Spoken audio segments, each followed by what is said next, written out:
रमज़ान कोई आम महीना नहीं, ये वो महीना है जिसके बारे में अल्लाह पाक ने कुरान में फरमाया।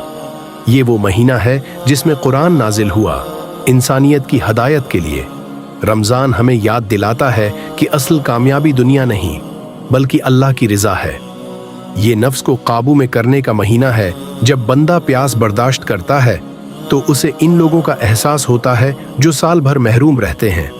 रमज़ान हमें सब्र सिखाता है और सब्र करने वालों के लिए अल्लाह की खास रहमत है। ये कुरान का महीना है। ये वो वक्त है जब आसमान की हदायत ज़मीन पर नाजिल हुई। जब मोमिन कुरान पढ़ता है तो वो सिर्फ अल्फाज नहीं पढ़ता बल्कि अपने रब से कलाम करता है। रोज़ादार के लिए दो खुशियां हैं, एक इफ्तार के वक्त और एक अपने रब से मुलाकात के वक्त। इफ्तार का लम्हा सिर्फ खाने का नहीं, ये कबूलियत दुआ का लम्हा है।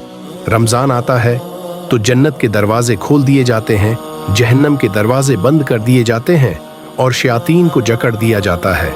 ये महीना रहमत का ऐलान है, मग़फ़रत का पैगाम। रमज़ान की आखिरी रातों में एक रात ऐसी है, एक रात जो 1000 महीनों से बेहतर है।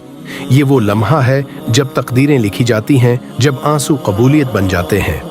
रमज़ान हमें सिखाता है कि असल दौलत वो नहीं जो हम रखते हैं बल्कि वो है जो हम अल्लाह की राह में देते हैं। रमज़ान हमें बदलने आता है।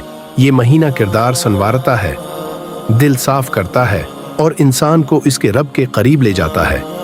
रमज़ान हमें याद दिलाता है कि ज़िंदगी आर्जी है मगर आखिरत हमेशा की है।